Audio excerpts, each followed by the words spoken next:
Assalamualaikum warahmatullahi wabarakatuh. Semoga semuanya dalam kondisi yang sehat. Hari ini, insya Allah ini di awal-awal Oktober ya. Di awal-awal Oktober, di mana nanti 2 pekan lagi Anda semua akan ITS atau UTS ya, ujian tengah semester.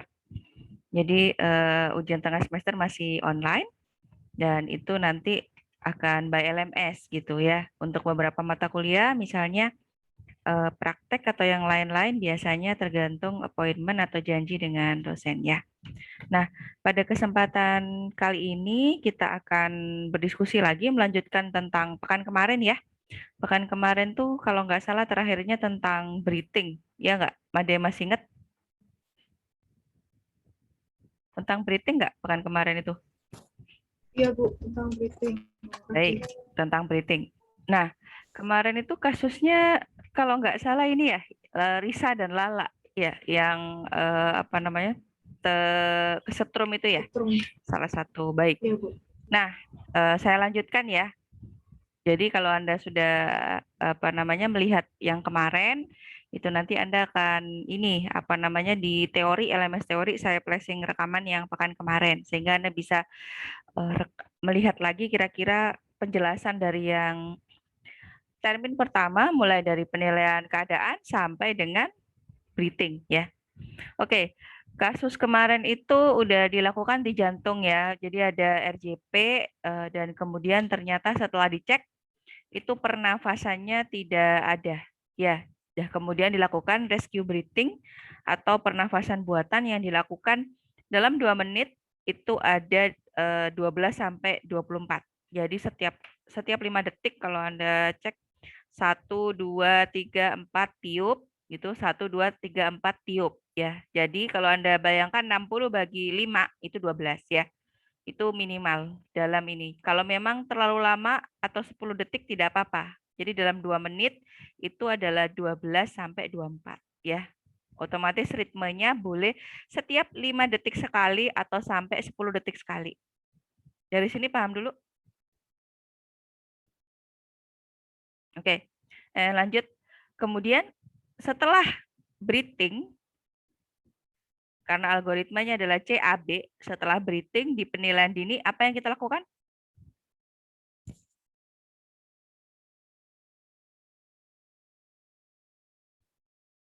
Pemeriksaan fisik.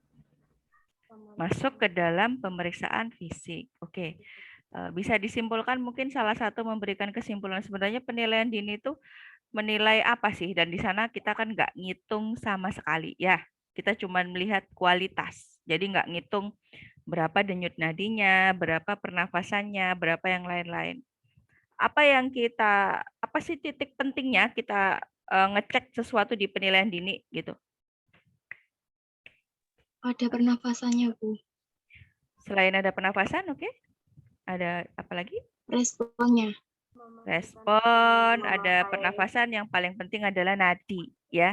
Respon dan nadinya. Kalau nadi tidak ada, kita lakukan RJP. Nadi nggak ada, kita lakukan RJP. Pokoknya selalu algoritmanya kayak gitu. Baganya muternya kayak gitu, ya. Nah, kita lanjut di pemeriksaan fisik. Kalau kemarin di respon ada ASNT, kalau di pemeriksaan fisik ada PLNB. Ya enggak?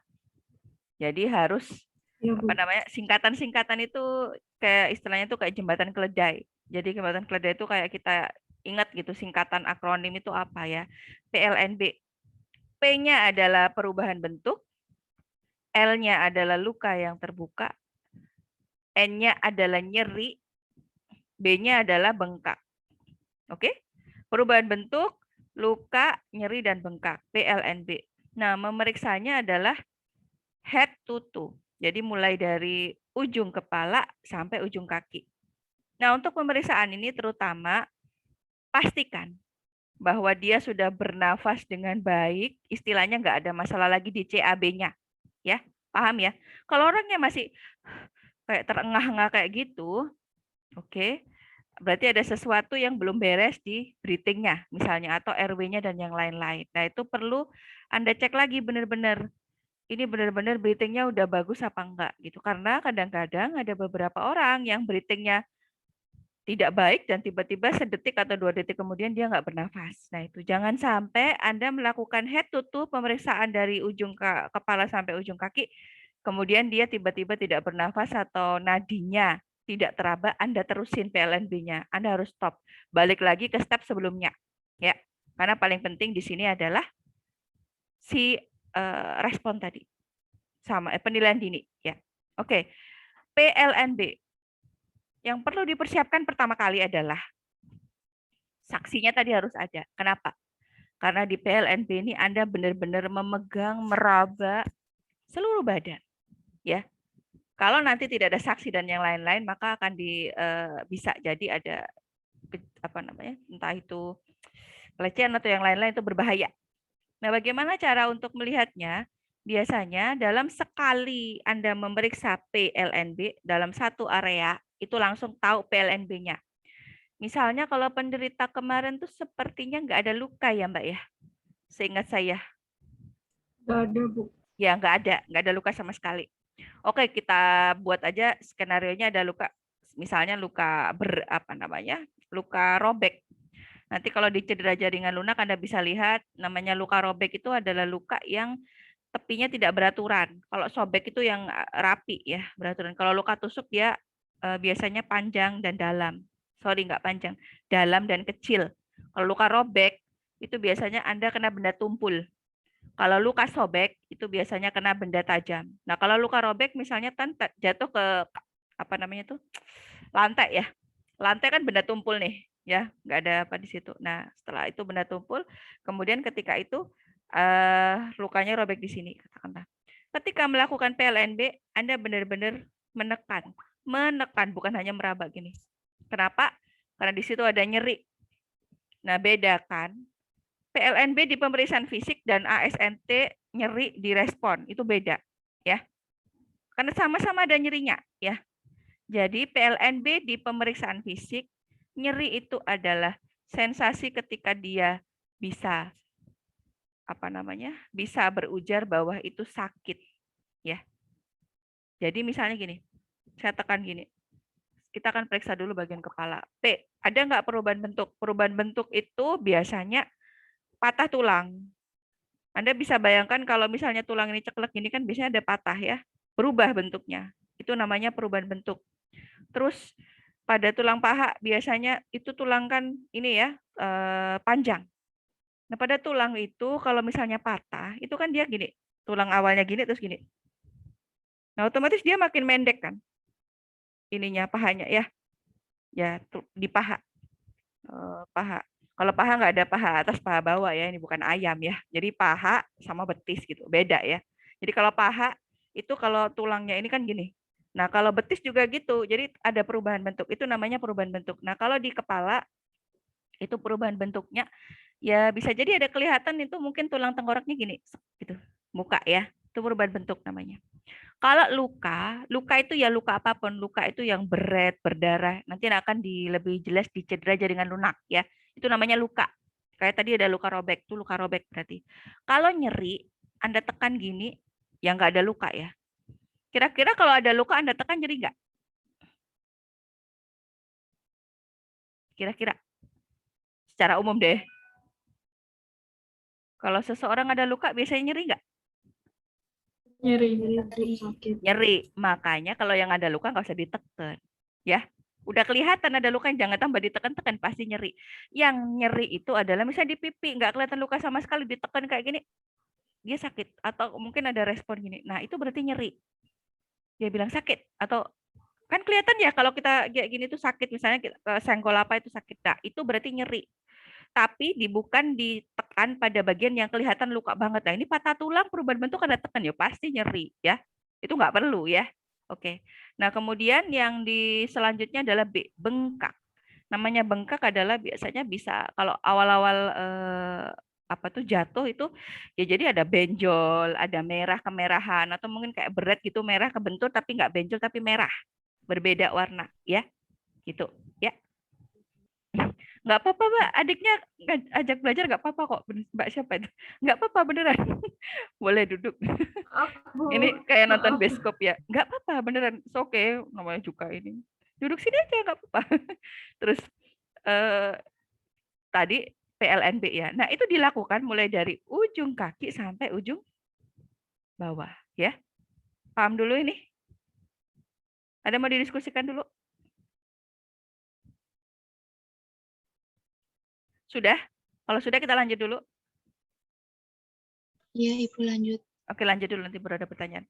PLNB. Setelah itu kita cek tanda-tanda vital atau TTV singkatannya ya. Tanda-tanda vital. Nah, tanda-tanda vital termasuk apa? Yang pertama, cek apa? Denyut nadi. Ya. Mbak siapa? Mbak Aisyah. Oh iya, nggak apa-apa Mbak. Oke. Sebentar. Kenapa ini Mbak Aisyah jadi nggak ikut masuk kelas ini ya? Sebentar. Oh, itu nggak bisa dipindah langsung gitu ya? Saya nggak ngerti caranya. Sebentar. Oh bisa, udah. Oh, udah masuk. Ya sorry saya nggak ngerti baru amatir baru. Oke, maaf tadi saya nggak ngerti cara pindahnya. Oke, tanda-tanda vital TTV.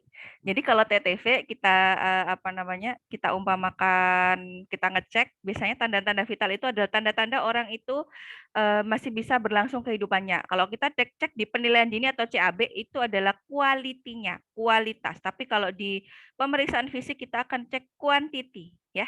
Kalau quantity berarti apa tuh? Jumlah ya, jumlah.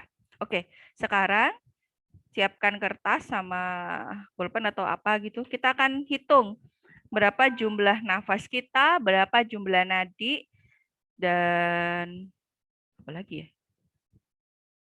Nadi, pernafasan, saya kok blank. Iya, nadi dan nafas ya, untuk tahu ini ya.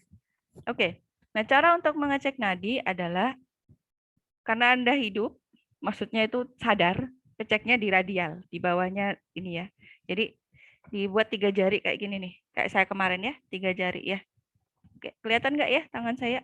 Oke. Nah, ngitungnya kalau pada pemeriksaan itu nggak usah lama-lama. 15 detik aja kalikan 4 ya. Kalau Anda ngitung 1 menit kelamaan. Oke? Jadi Anda hitung 15 detik kali 4. Kalau zaman sekarang di rumah mungkin jamnya udah jam digital jadi agak susah mungkin ya ngitung nggak ada jam yang berdetak gitu. Nah, makanya kadang-kadang orang-orang yang pakai pertolongan itu biasanya pakai jam yang detak gitu. Gitu. Oke. Anda saya masukin dulu. Ya, sudah dihitung berapa? Kalikan 4, jangan lupa kalikan 4. Biasanya kalau ujian praktikum itu lupa. Jadi berapa nadinya? 15, Bu. Hah? 15 berarti Anda sudah semaput gitu. Harusnya normalnya itu 60 sampai 100 ya. 60 sampai 100. Oke? Nah, oke silakan dihitung. Sampling berapa?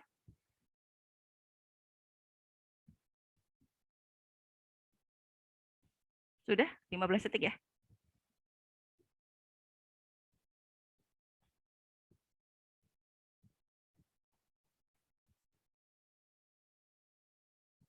Sudah? Sukarelawan bisa ditulis di kolom chat berapa?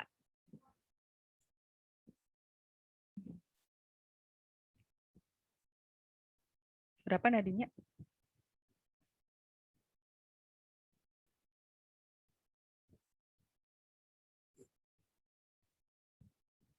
84. Baik. Lanjut, yang lain. Sudah bisa nggak ya? Ini kompetensi dasar. Mbak Alnenda udah bener ngitungnya nih 48. Mbak Alnenda 48. Itu 15 kali 4, Mbak. Ya, Pak? 15 detik dikalikan 4. Bener.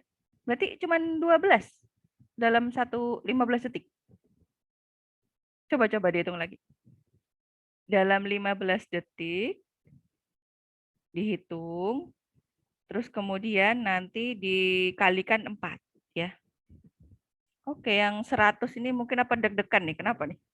Biasanya kalau lebih dari 100 atau 100 itu entah kurang tidur lah, lagi begadang, belum makan atau habis jogging olahraga terus baru pendinginan ini, masih belum ini. 96 rata-rata cuma lumayan tinggi ya. 92, 100, 98, oh 92 Mbak Linda benar. 80. Oke. Nggak ada yang 60-an? Biasanya kalau 60 dalam kondisi steady state atau seperti ini biasanya atlet atau suka olahraga. Itu biasanya 60, 70 begitu ya. Gitu. Oke. Jadi cara menghitung nadi seperti itu. Nah, gimana kalau pada korban? Kalau pada korban, kalau dia sadar, Anda hitungnya di sini juga ya. Atau boleh di kartus juga boleh, tapi tidak dianjurkan karena dia kan sudah ini ya, sudah apa namanya, sudah sadar. Kalau sadar kita cek nadi dari radialnya. Baik, sekarang kita hitung pernafasan. Cara menghitung pernafasan, kalau pada korban dan kita letakkan tangan di dada, di atas dada ya. Oke. Nah, ini rasakan. Jadi yang namanya satu kali hembusan, satu kali nafas itu bukan 1, 2, 3, 4, enggak. Tapi satu kali narik, satu kali ngeluarin. 1, ya, 2, gitu. Nah, ini juga dihitung 15 detik. Jadi Anda kali 4. Oke? Coba Anda cek sekarang 15 detik berapa. Nafasnya biasa aja ya, jangan dibuat-buat ya. Ya kayak nafas biasa gitu loh, kayak Anda lagi ini ya. Terus coba ditulis di kolom chat berapa ininya. Silakan.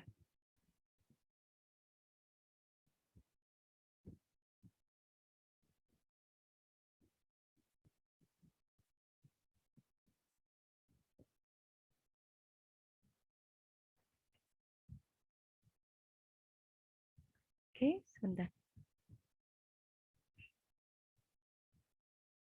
28 per menit. Yang lain? Sebentar ya.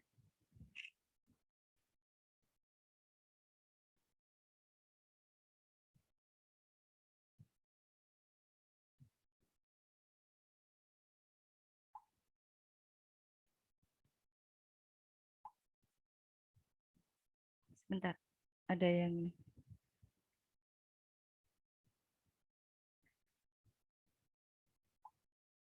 Oke. 22 per menit. Normalnya kalau pada orang biasa tidak lebih daripada 40 ya. 40. Jadi kurang lebih biasanya 12 sampai 24. Itu sudah oke ya. Kalau mungkin ada yang lebih 28 atau yang lain-lain mungkin masih di wajar. Tapi kalau sudah 40 per menit atau 30 per menit itu sudah warning ya. Tapi bedakan pada anak-anak ya. Pada anak-anak itu lebih cepat ya. Kalau Anda coba lihat adik Anda tuh, Mbak siapa tadi yang ada adiknya? Coba dicek. Adiknya sama Anda biasanya beda. Lebih lebih banyak adiknya karena wajar ya. Kenapa? Karena kapasitas paru-parunya beda. Kapasitas pada paru-paru kita kan lebih gede ya. Dan pada anak-anak tuh lebih kecil gitu. Jadi dia wajar kalau nafasnya lebih cepat. Nah, itu cara ngitung nafas pada orang. Oke, lanjut. Kemudian di TTV lagi selain nadi, pernafasan, saya ada yang ketinggalan nggak ya? Oh, tekanan darah. Kalau tekanan darah ini biasanya Anda di lapangan itu hampir nggak bisa melakukan karena nggak mungkin bawa tensi kemana-mana, ya. Sekarang kan udah banyak tensi digital ya, jadi nggak mungkin. Jadi yang dihitung adalah nadi dan pernafasan itu sebagai tanda. Oke, nanti setelah apa namanya Anda menghitung, makanya ngitungnya tuh cepet. Ketika ada korban langsung setelah PLNB, kalau lebih dari satu orang penolong, satunya PLNB, satunya ngecek jumlah nadi dan jumlah pernafasan. Jadi nggak usah ditulis ya. Misalnya Anda mungkin, bentar ya saya catat dulu. Nggak perlu, ini adalah pertolongan pertama. Hafalin aja di luar kepala ya. Pokoknya kalau di atasnya 100 berarti dia gawat. Di bawah 60 kalau nadi berarti dia gawat. Oke? Nah, kemudian kalau pernafasan di bawah 12 berarti dia gawat. Di atas 30-an atau 24-an kan batasnya 24 ya. 30 sebenarnya masih normatif. Tapi kalau pada penderita yang seperti itu biasanya dia kan kaget ya. Orang habis kecelakaan pasti kan kaget kayak shock gitu. Jadi kan nafasnya kadang cepet, nadinya cepet tuh wajar ya. Tapi kalau udah tinggi banget, nah itu. Nah ini gunanya untuk apa sih?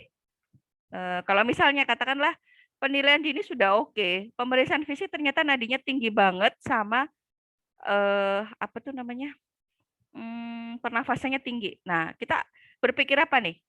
Yuk, boleh berpendapat siapapun. Yuk. Apa yang bahaya berarti? Kira-kira apa yang kita pikirkan?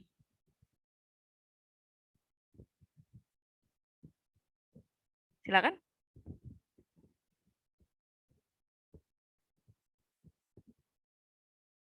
Silahkan.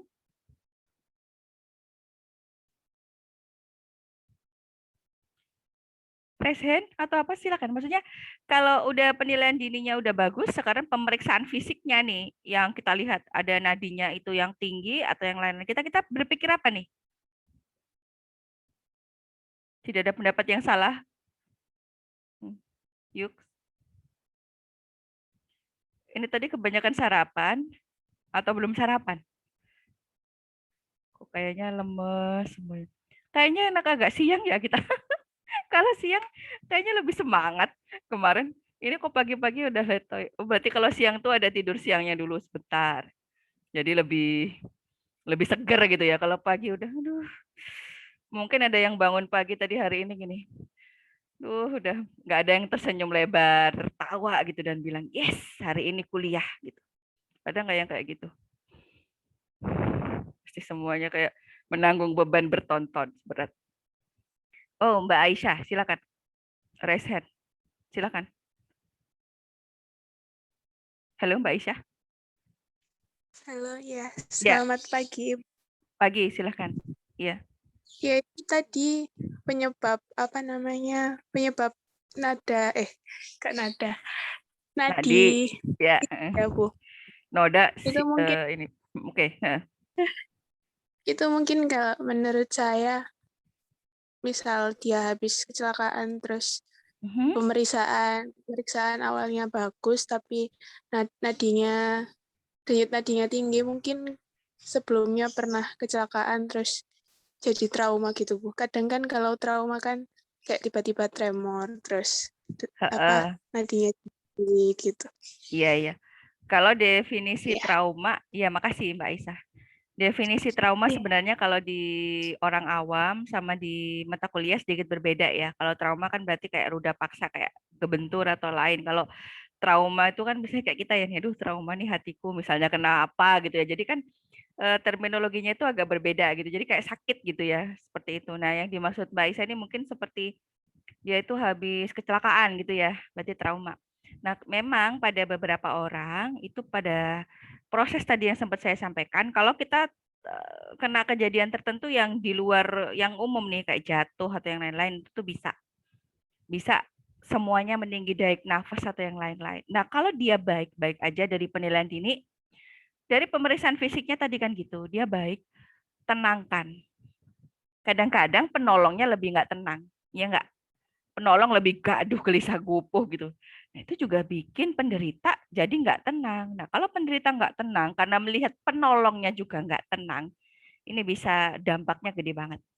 Jadi pada proses seperti ini, meskipun di dalam hati ini dak dikduk ya nggak, mau nolong orang itu kan mesti takut salah. Jangan-jangan salah nih saya. Jangan-jangan gini gitu. Udah, pede aja dulu. Kita berusaha tenang, biar dia juga tenang. Tenangin, Bapak, itu Mbak ya. Lala, yang jatuh tuh Lala kan, Risa yang ini ya, saya lupa. Duduk dulu, terus apa namanya, ditenangin dulu. Kalau emang udah tenang, udah nggak kelihatan apa, duduk tenang. Tapi jangan langsung diberi minum ya, seperti kemarin ya, karena refleks muntahnya belum bagus. Suruh dia narik nafas, healing. Coba narik nafas perlahan, tenang gitu, oke. Nah, kalau prosesnya dia ternyata kita hitung lagi, oh udah baik kok nadinya, nafasnya udah tenang, ya berarti kayaknya nggak apa-apa, cuman kaget aja. Tapi setelah dihitung lagi loh, setelah pemeriksaan fisik, yang kita hitung apa nih? Setelah pemeriksaan fisik, step selanjutnya apa? Riwayat penderita. Riwayat penderita. Oke, riwayat penderita itu adalah kompak, ya, singkatannya, ya. Jadi kalau di penilaian penderita itu biar gampang, Anda harus bermain dengan singkatan. Mulai dari ASNT, kemudian JAB, PLNB, ya, kemudian TTV, dan sekarang kita bahas kompak. Nah, kompak di sini adalah singkatan dari riwayat penderita. Kalau si Lala itu, atau saya lupa, Lala atau Risa korbannya, Lala bisa ngomong, ya Anda tanyain, ya, misalkan dia jawab kompak. Lah kalau nggak bisa, Bu, dia nggak sadar, Anda bertanya kepada siapa? Jangan bilang pada rumput yang bergoyang. Siapa? Bertanya pada siapa? Oh, Temannya gitu, saksi. Temen, kalau ada bawa temen. Kalau nggak ada, untuk mendapatkan Saksi. riwayat penderita, apa yang Anda lakukan?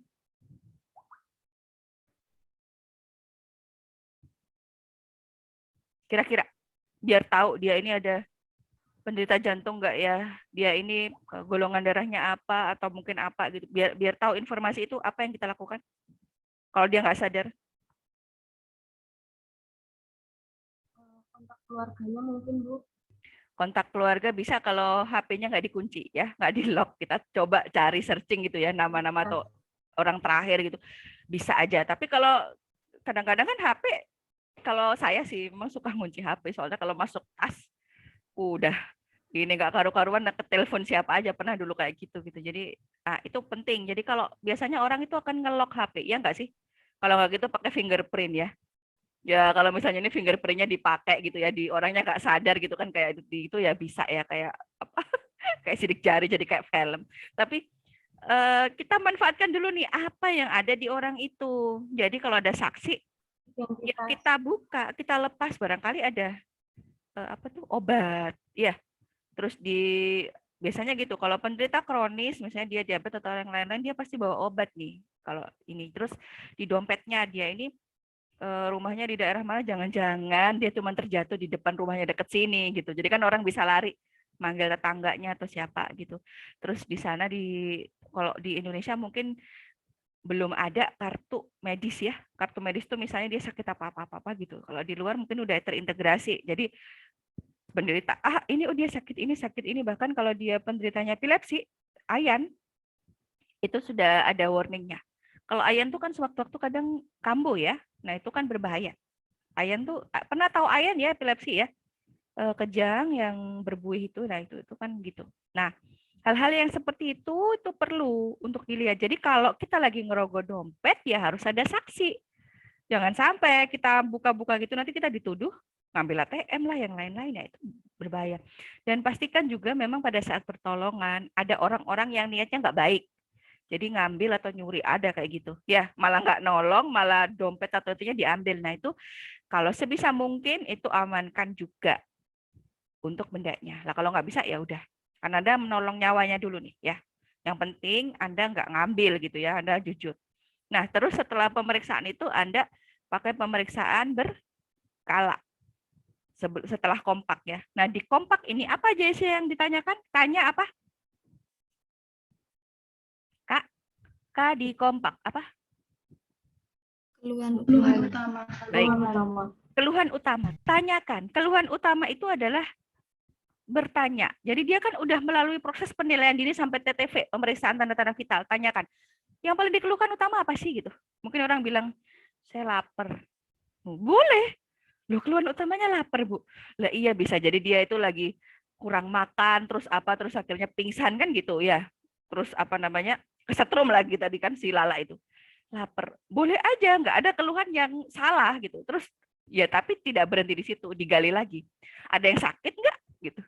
Ada yang sakit nggak di seluruh badan, atau ada yang pusing atau yang lain-lain? Nggak ada, cuma lapar. Katakanlah gitu. Oke. Terus ke O adalah obat. Ya. Obat ini kalau dia penderitanya mungkin dari sisi medis, jatuh ternyata dia sakit jantung. Kalau dia nggak minum obat-obat apapun nggak. Tapi misalnya gini, aku sejam yang lalu minum paracetamol. Misalnya obat penurun panas karena aku agak pusing, terus aku ngantuk tadi. Terus habis itu kan kalau nggak salah ceritanya itu lagi hujan gitu ya kemarin ya, saya ingat saya. Terus ngangkatin jemuran gitu, terus kemudian saklarnya ini terus dipencetkan itu. Jadi dia kurang waspada. Nah itu Anda tulis juga, obat paracetamol. M, makanan, minuman. Mungkin dia habis makan atau minum sesuatu. Ini fungsinya kenapa? Khawatirnya tadi penderitanya tersedak, ya. Kalau enggak ya enggak usah. Atau mungkin dia habis makan sesuatu terus alergi terus sesek, itu bisa ya. Mungkin makan teripang, makan udang yang dia biasa nggak bisa makan gitu. Kemudian P, penyakit, ya enggak? Ada penyakit nggak yang diderita? Nggak ada. Oke. Terus kemudian A-nya apa? Alergi. Alergi. Oke, ada alergi apa? Alergi ini bisa apa aja? Makanan, obat, dan lain-lain boleh ya. Kemudian Kak, yang terakhir adalah kejadian. Kejadian ini adalah orangnya udah bisa ditanyain kan. tanyain, tadi kenapa sih kok tiba-tiba bisa kesetrum, kan gitu. Jadi kita bisa tahu runut kejadiannya kayak gimana. Apa pentingnya kita tahu proses terjadinya sesuatu dalam penanganan kecelakaan, penanganan gawat darurat? Yuk, Gresen. Apa pentingnya kita tahu proses terjadinya sesuatu kejadian?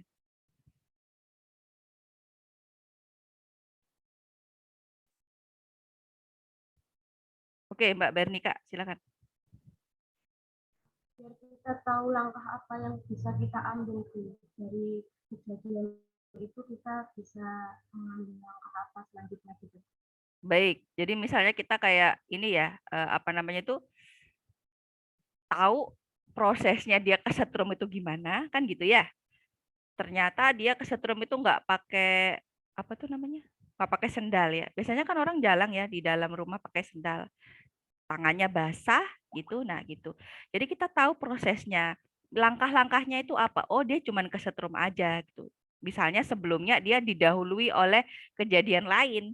Mungkin dia itu sebelum kesetrum merasa dadanya sakit banget sebelum kesetrum ya.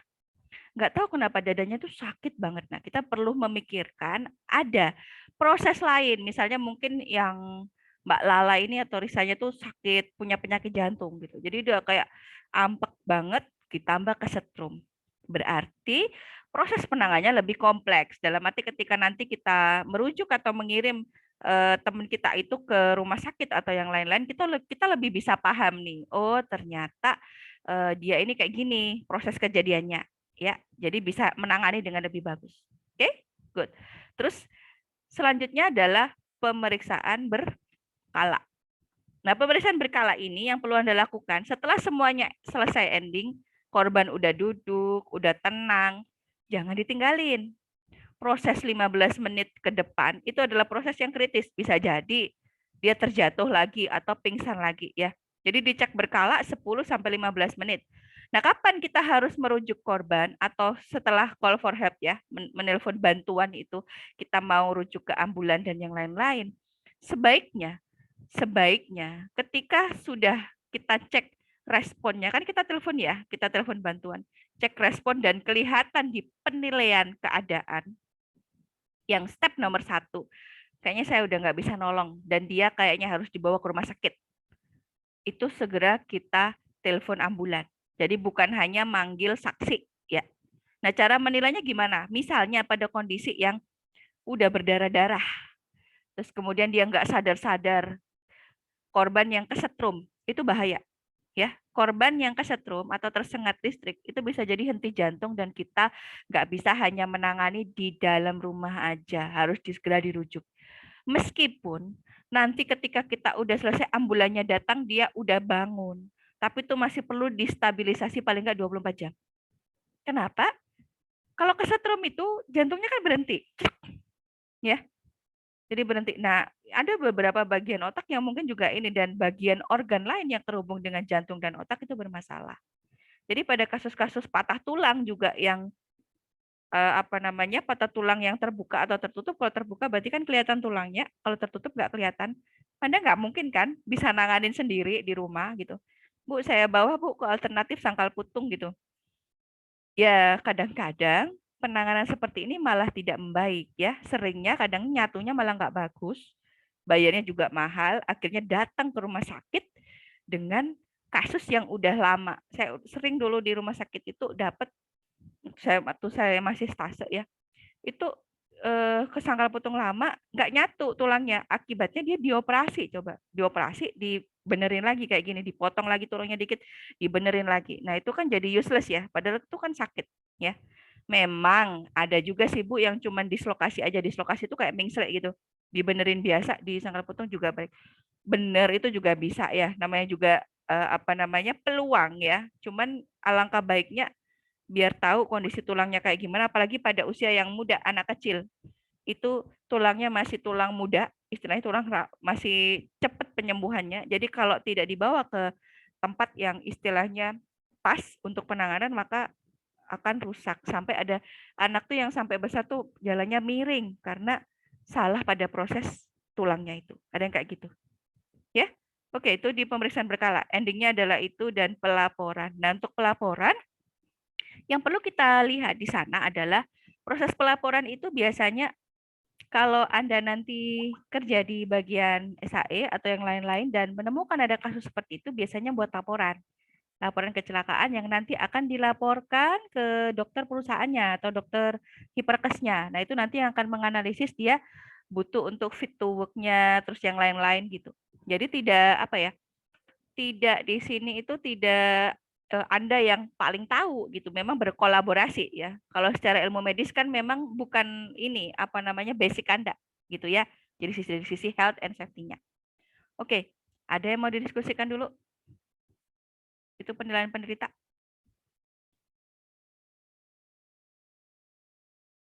Ada 5 menit terakhir saya akan menjelaskan sedikit tentang choking. Karena di kasusnya Mbak Risa dan Lala ini nggak ada choking atau tersedak, ya. Oke, apa yang sering membuat kita tersedak? Yang pertama, apa? Yang sering membuat orang tersedak apa? Biasanya. Makanan, Bu. Makanan. Oke, ya makanan kan kita makan ya. Maksudnya pada kondisi apa gitu, maaf. Saya ralat pertanyaannya.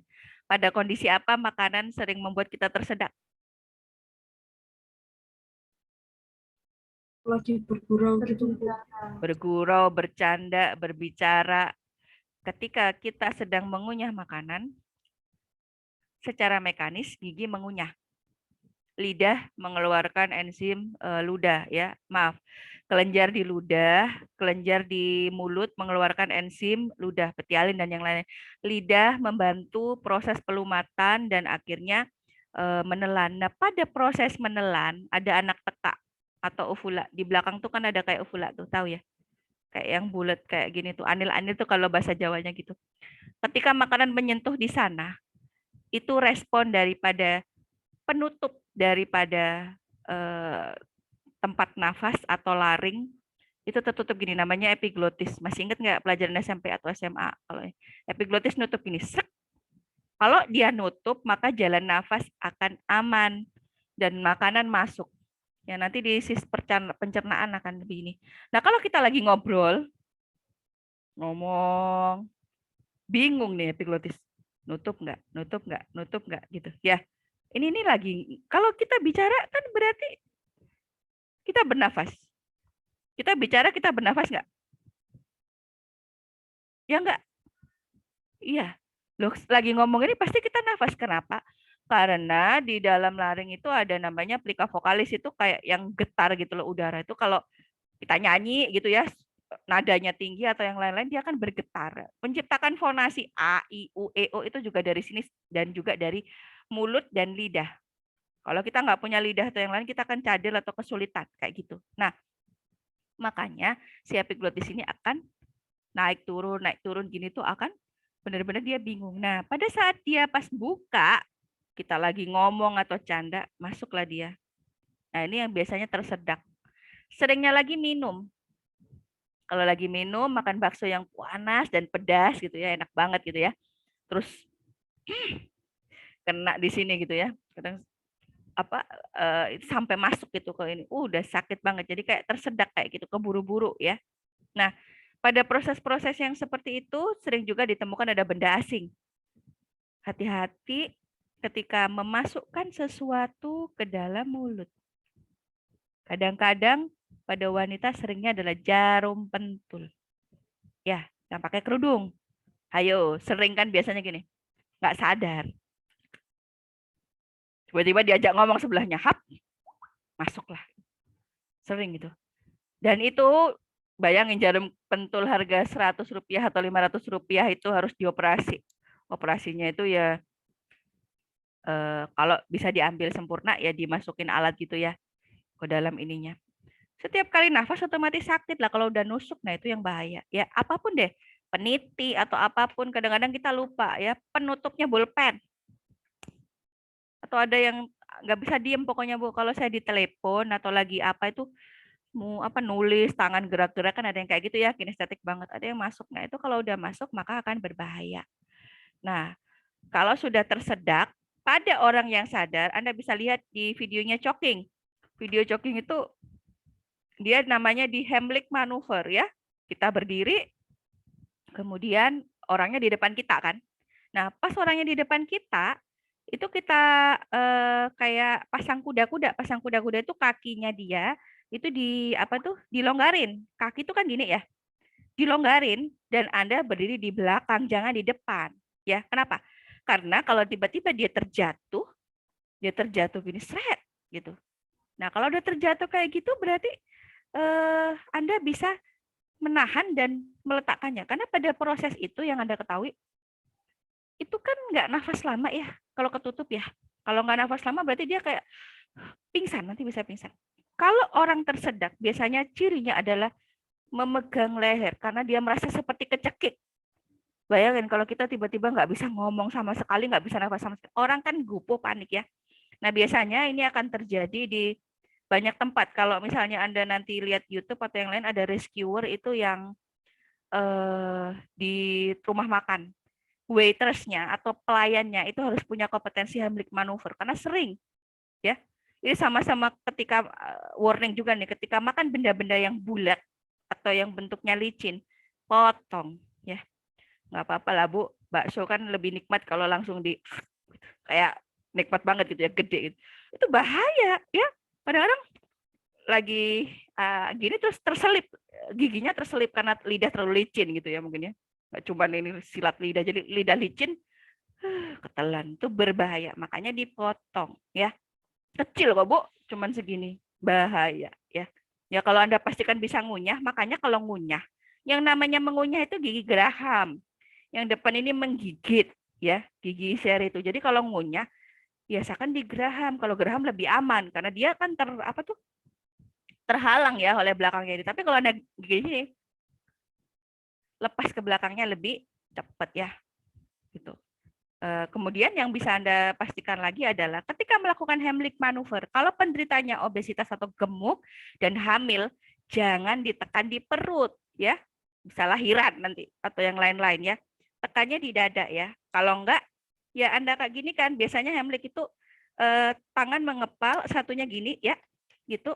Tekan gini. Nah, nekannya tuh bukan ke belakang, tapi ke dalam, ke atas dan ke dalam itu ya. Nekannya gitu. Fungsinya adalah menekan paru-paru itu agar kapasitas dari udaranya itu bisa ini apa namanya dia terhentak gitu. Jadi seperti membantu ini untuk keluar karena harusnya kalau refleks batuknya bagus dia bisa kan ya. Tapi kalau enggak karena dia udah panik, namanya orang udah apa tuh namanya? Udah benar-benar panik, dia pasti udah enggak respon lagi, udah kayak udah yang lain-lain gitu. Jadi kayak udah nekan ininya aja. Nah, kalau pada penderitanya udah nggak sadar, baringkan. Kalau dibaringkan, Anda kangkangi korban sesuai dengan itu, dorong. Ya, dorong gitu. Oke? Ada yang mau didiskusikan dulu di sini? Bu, ada pertanyaan kemarin gini. Itu kalau misalnya orangnya udah megangin gini, kita masih lama nih penilaian penderita dulu, mulai awal penilaian penderita dulu dan lain-lain gitu. Jawabannya gimana? Orangnya udah jelas-jelas gini, kecekik. Ntar, misalnya gitu. Kita penilaian penderita dulu nih, penilaian keadaan dulu, dilihat situasinya, dipinggirin dulu, terus kemudian apa namanya itu responnya gimana, udah jelas orangnya, pasti kan sadar dia ya, masih gitu. Jadi kalau proses-proses seperti itu biasanya di lapangan, ya udah sambil jalan, itu sambil bisa kita nolong, ya langsung aja udah jelas tuh kalau dia gini. Nah, saya seorang diri, nggak ada orang lain jarak 100 meter. Saya tersedak. Apa yang bisa saya lakukan untuk menolong saya sendiri? Nggak mungkin bisa telepon dan yang lain-lain. Kira-kira pertolongannya gimana? Apa yang saya lakukan? Gimana cara ngeluarinnya? Kira-kira? Nggak mungkin manggil orang. 100 orang. Anda harus berjuang sendiri. Gimana caranya? Itu kayaknya di video ada tuh. Ayo, sudah diakses. Menggunakan alat. Alat, meja, kursi. Benturkan. Ini aja, tekan aja ininya. Ya, terus gimana lagi? Nggak mungkin kita lari. Orang juga kadang pas kita lagi ketemu orang di jalan yang nggak ngerti, kita gini-gini dia. ngapain sih gitu, nggak ngerti, malah nggak ditolong, malah nggak solutif ya. Karena 3-5 menit kayak gitu kita ya udah, ya nanti kita nggak nafas. Begitu. Di hutan juga nggak ada apa-apa Bu di hutan. Yo ada kayu lah atau apa, semua namanya first aid ya, jangan mengharapkan pembalut apa namanya kain tersedia, mengharapkan bidai tersedia dengan bagus, nggak mungkin. Namanya first aid kita harus menggunakan otak kita yang paling utama untuk nolongnya gimana nih, pokoknya apa aja. Bahkan kalau nggak ada bidai yang keras itu untuk membalut itu boleh apa untuk patah tulang ya, contohnya itu pakai guling lah, pakai bantal, yang penting dia difiksir. Pokoknya apa aja, oh poai gitu ya. Oke, kayaknya penumpang selanjutnya sudah masuk, pihak laki-laki itu, ini sudah pihak perempuan. Terima kasih atas kehadirannya. Nanti kalau ada hal-hal yang kurang jelas bisa didiskusikan di WA. Satu lagi maaf, kemarin kalau ada yang akses LMS-nya, tugas dan yang lain-lain bermasalah, nanti by Komting sama di WA ya. Maaf, saya kemarin masih agak repot jadi belum bisa buka akses. Mungkin ada yang sakit kemarin atau apa, maaf. Nanti by Komting aja atau PJMK ya. Saya agak ini, bukan apa-apa, agak bingung kalau satu-satu wapri, kadang ini kelas mana sih yang ini buka itu. Jadi nanti biar dibukanya barengan gitu ya. Baik, terima kasih sesi perempuan. Anda semuanya bisa live dulu sebelum berganti dengan anak-anak yang sesi laki-laki. Terima kasih. Wassalamualaikum warahmatullahi wabarakatuh. Baik, Bu, terima kasih. Terima kasih, Bu. Sama-sama. Oke, silakan live. Ya.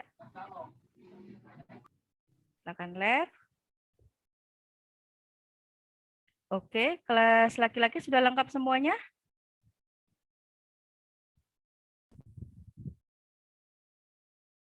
Kelas laki-laki sudah lengkap? Halo, suara saya terdengar? Terdengar, Bu. Dengar, Bu. Baik. Terdengar ya? Oke, silakan on cam. Silakan on kamera dulu. Jumlahnya berapa nih? 13. Kayaknya masih kurang ya. Sebentar, saya cek dulu. Yang jumlah laki-laki itu harusnya 6 tambah 6 tambah 5. 12 tambah 5. 17 ya harusnya. 17 dan 13. Masih kurang berapa nih? Ya mungkin menggunakan Zoom agak berat, maaf. Karena ini juga saya pakai akunnya suami saya. Nggak tahu gimmick saya agak error hari ini. Tadi saya coba buka gimmicknya tuh nggak bisa gitu. Hanya ini. Oke, ya kita mulai aja nanti sambil ini ya. Sambil bisa menyusul. Oke, silakan on cam dulu. Kita buka dulu dengan membaca bismillah dan berdoa sesuai dengan agama kita masing-masing. Silakan.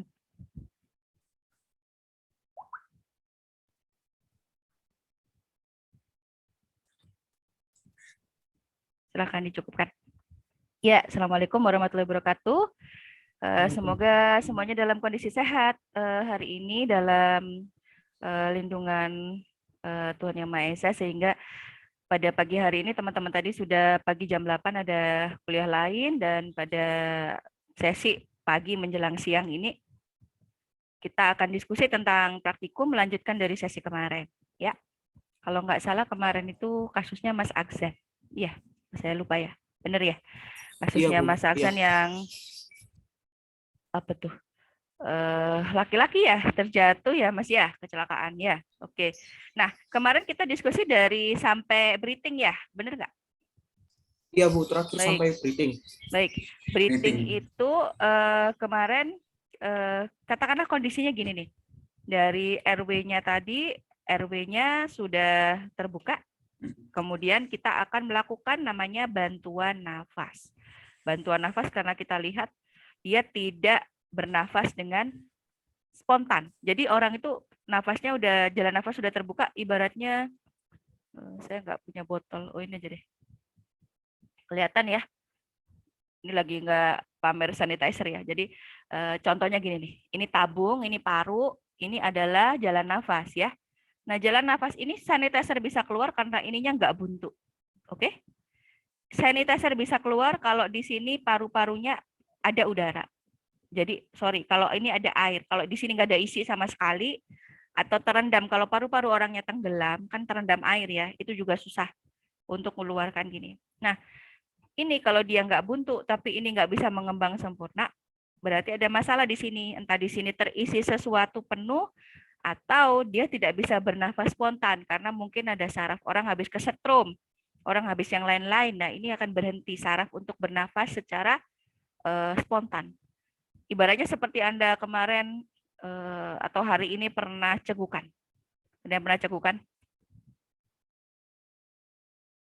Cegukan itu adalah proses ketika namanya ada saraf, itu namanya saraf vagus, itu yang dia mempersarafi dari jantung, ada paru-paru, dan juga sebagian dari lambung. Jadi kalau hikap atau cegukan, itu biasanya kan kadang-kadang berhenti dengan kita, pertama apa tuh? Dikagetin. Ya enggak? Kagetin. Kalau nggak dikagetin, dia ini minum air yang banyak sampai melembung, jadi kayak sampai itu. Ada juga yang teori yang ini ya, yang biasanya dipakai itu adalah bernafas dalam satu hidung dan mulut itu masuk jadi satu. Narik nafas, hembuskan, narik nafas, hembuskan. Kita akan menghirup CO2 kita sendiri, ya.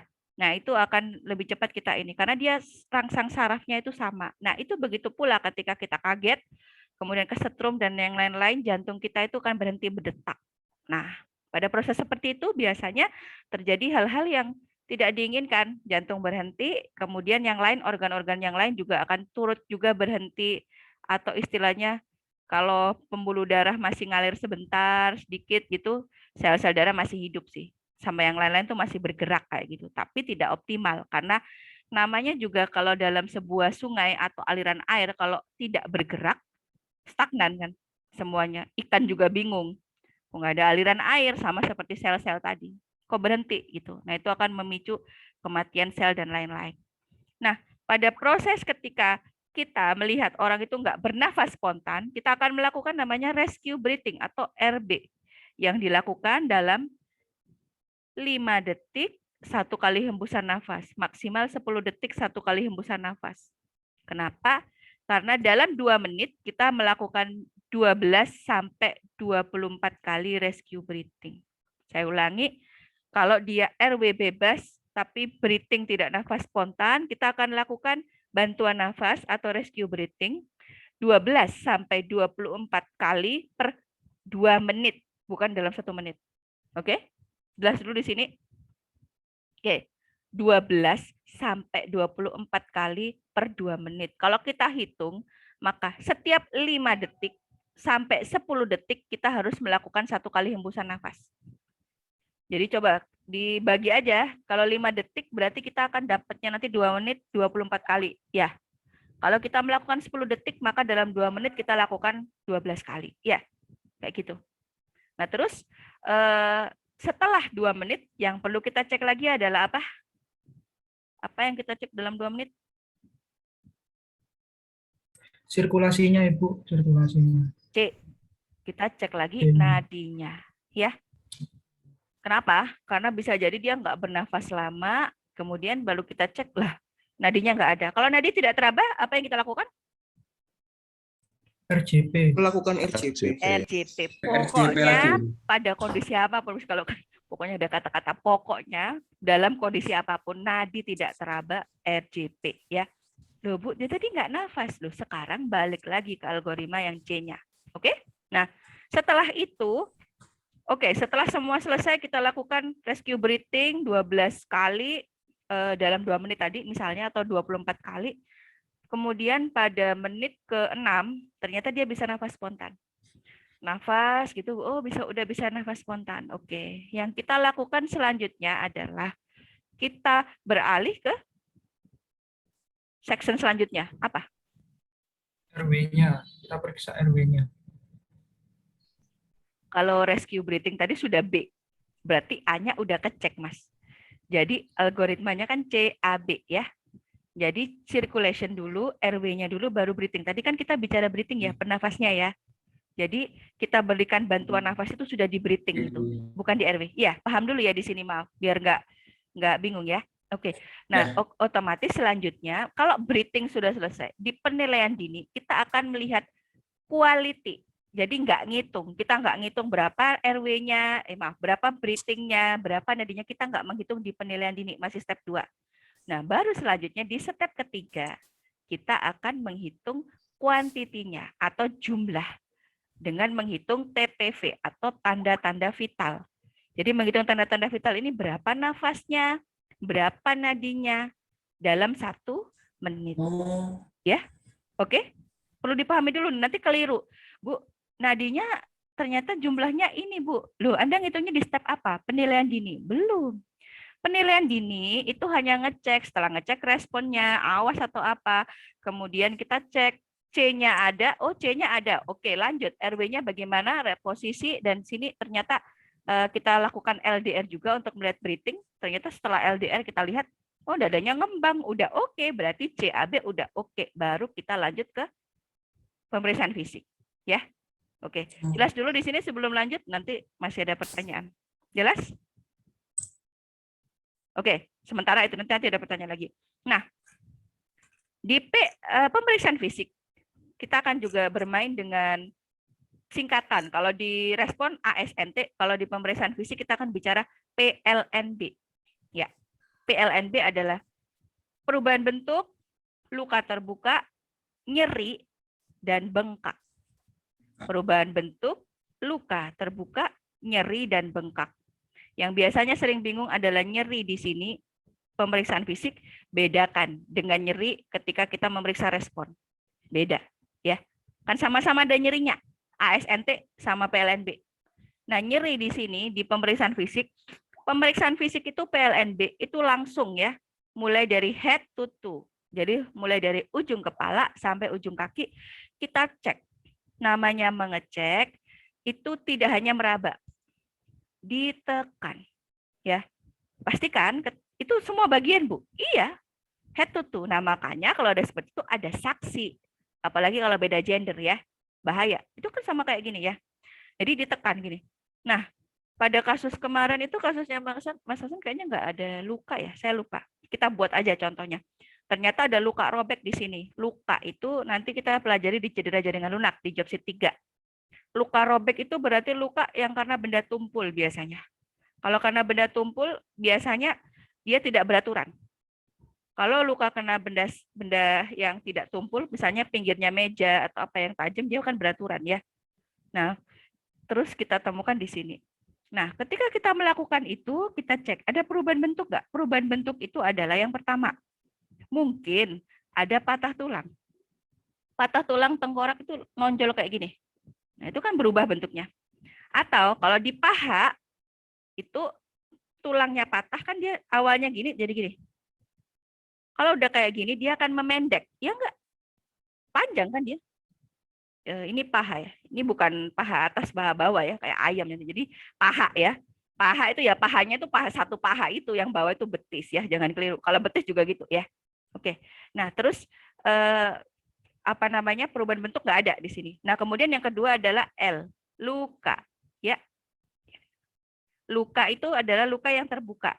Nah, luka yang terbuka itu kalau kita lihat itu bisa kita lihat ada pembuluh darah atau yang lain-lain. Nah, pas saat luka ini jangan ditekan, karena kalau pasti ditekan pasti dia sakit, ya. Tidak boleh menekan luka atau yang patah tulang, itu udah pasti nyeri, ya. Nah, Bu, terus nyeri itu yang mana? Ya, yang tidak terlihat apapun. Misalnya di sini di pipi nggak ada terlihat luka atau yang lain-lain, tekan. Kalau dia misalnya bilang sakit atau mungkin dia kayak kaget gitu responnya, ini berarti ada nyeri. Ya, jadi nyeri di PLNB itu seperti ini, bedanya dengan di ASNT, ya. Beda kan? Kalau di ASNT itu kan Anda harus nyubit dulu. Kalau ini nggak nyubit, namanya pemeriksaan fisik. Jadi kalau Anda cubitin semua, ya sakit, ya. Pemeriksaan fisik ya ditekan aja, ya, tekan. Oh, ditekan gini nggak sakit. Nah, terus bengkak. Kalau bengkak itu udah jelas ya. Ada memar, itu bengkak juga, ada benjol, itu bengkak. Ya, jelas di sini. Sementara PLNB. Oke, itu meriksanya mulai mana, Bu? Ya, mulai ujung ini sampai bawah. Nah, pada nanti ini kasus kita kan belum kompleks nih. Kalau kasusnya udah kompleks, udah kelihatan, Bu, ada tangan yang berdarah-darah ngucur ya. Ya, itu ditanganin dulu sambil yang periksa PLNB. Ya, jangan, itu udah biarin kan katanya harus head to toe. Jadi enggak, kita lihat dulu kalau memang udah itu bengkak udah mengucur ya tangani dulu sambil yang lain kalau ada penolong lain juga nyari sumber yang lain.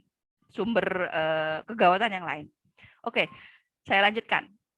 Kita lanjut masih di pemeriksaan fisik namanya TTV atau tanda-tanda vital ya. Lah, di sini baru kita menghitung kuantiti atau jumlah. Nah, untuk menghitung jumlah kalau di job sheet itu ada pemeriksaan tekanan darah, oke? Kalau kita dalam first aid, kita kan nggak mungkin bawa tensi ke ini ya, ke ke tempat-tempat tertentu. Jadi itu bisa diabaikan kalau pemeriksaan itu terjadi di jalan yang atau sumber daya kita yang tidak mumpuni gitu. Nah, tapi kalau misalnya kita dekat sama di klinik atau apa ya boleh ditensi. Nah, terus kemudian kita cek nadi. Caranya adalah sepanjang ibu jari, kita tekan seperti ini dengan 3 jari. Anda hitung selama 15 detik saja, dikalikan 4. Jangan ngitung 1 menit full. Kalau ngitung 1 menit full, kelamaan. Ya. Jadi kalau Anda ngitung 1 menit full, akan kelamaan. Makanya, ketika pada proses seperti itu, ketika first aid atau yang lain-lain, pertolongan pertama, Anda harus menggunakan sumber daya yang secukupnya dan secepat-cepatnya. Sekarang coba Anda hitung nadi Anda 15 detik berapa kalikan 4. Silahkan ditulis di kolom chat. Berapa? Yang ditulis adalah sudah dikalikan ya. Pernah waktu praktikum itu lucu. Waktu ujian dulu. Berapa nadinya? 17 kali 4, Bu. Terus kita disuruh ngalikan gitu. Jadi kalikan dulu baru ini ya, kadang-kadang gitu. Kadang-kadang keliru juga enggak dikalikan 4. Nah, di saya 17, Bu, gitu. Hah? Udah meninggal kalau kayak gitu, karena harusnya di bawah 60. Silakan dihitung dulu 15 detik, terus ditulis di kolom chat.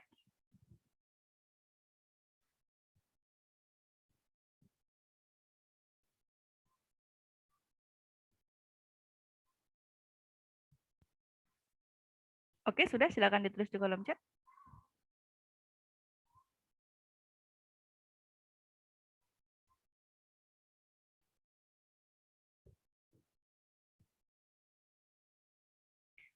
Oke, 68.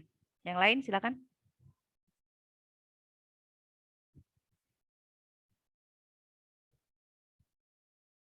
(60).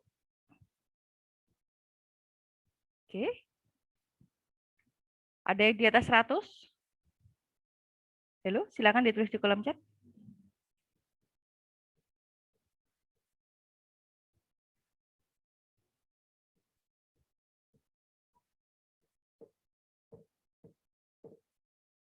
(108, 72, 76, 66). Oke.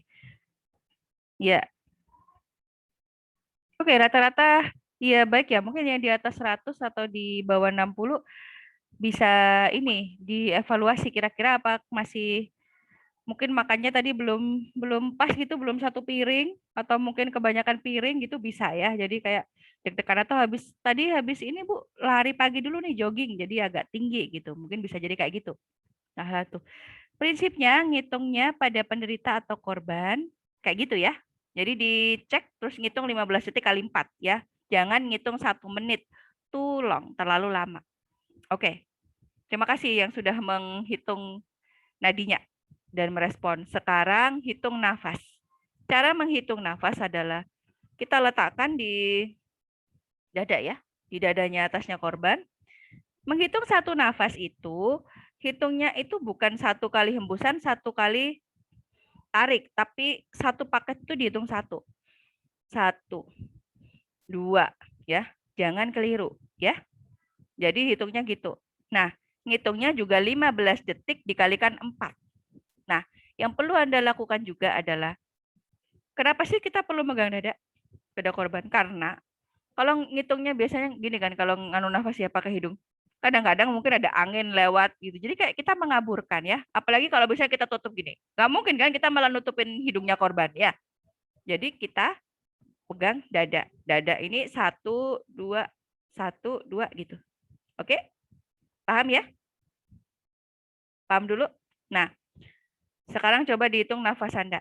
Nafasnya biasa ya, jangan dibuat-buat ya. Nafas biasa. Berapa jumlah nafasnya?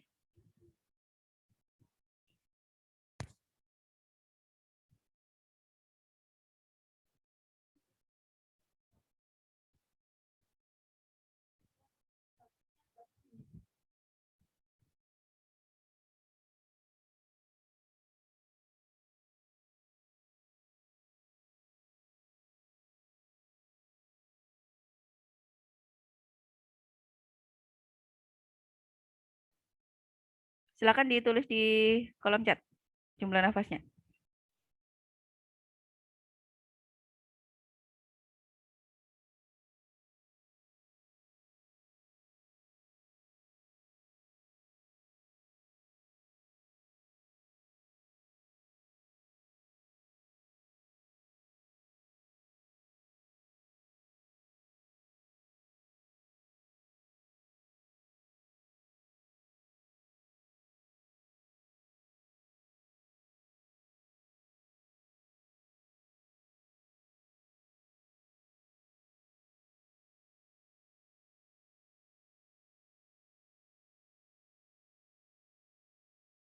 Mohon maaf Ibu, mic-nya termute.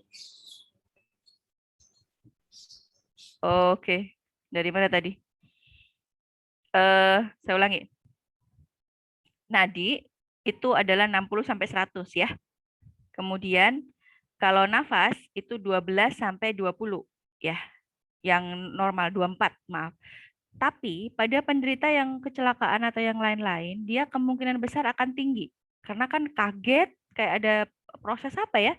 Jadi tambah deg-degannya tinggi, nadinya juga cepat, nafasnya juga cepat. Nah, itu yang kadang-kadang perlu kita evaluasi, dilihat dulu beberapa menit itu dia membaik atau enggak. Nah, kalau udah membaik, berarti dia memang karena kaget aja. Tapi kalau dia cepat, masih cepat, nah itu perlu untuk dilihat, mungkin ada penyebab lain. Nah, itu yang biasanya kita perlu segera dibawa ke rumah sakit. Ya, itu cara mengukur TTV atau tanda-tanda vital. Kalau di job itu ada tulisannya gini, suhu, ya enggak? Kita nggak mungkin bawa termometer kan? Jadi kalau kita suhu itu kita cek, dia hangat nggak tangannya atau dingin. Nah itu juga bisa menggambarkan kondisi tubuhnya, ya. Selain itu, yang bisa dipastikan lagi adalah kita mengecek selanjutnya, yaitu riwayat penderita. Ya, setelah pemeriksaan fisik yang kita cek apa? Riwayat penderita. Oke. Penderita, Bu. Itu juga ada singkatannya, kompak, ya enggak? Oke, K-nya apa? Keluhan utama. Baik, keluhan utama. Kalau keluhan utama itu ditanyakan aja dia secara objektif. Kalau orangnya sadar, ya. Kalau orang sadar, kita akan tanyakan, Bapak keluhan utamanya apa yang jatuh tadi? Mungkin bapaknya akan bilang, saya lapar atau saya haus. Boleh aja. Itu namanya keluhan, ya enggak? Mungkin tadi dia mau makan keburu-buru, naik sepeda, terus pokoknya udah lapar banget tingkat tinggi, nggak konsentrasi, akhirnya terjatuh. Itu bisa. Tapi tidak berhenti di situ, tanyakan lagi, ada yang sakit nggak Pak? Bagian mana lagi yang sakit? Mungkin ada yang nggak nyaman gitu. Nggak ada, cuman lapar aja, misalnya gitu. Oke, lanjut ke O. O adalah obat, ya. Bapak barusan minum obat apa? Gitu. Cuman obat panu gitu. Oke, nggak apa-apa. Kayaknya nggak terlalu ini ya. Mungkin nggak ada alergi atau apa-apa kan gitu. Terus sorry. M itu adalah makanan.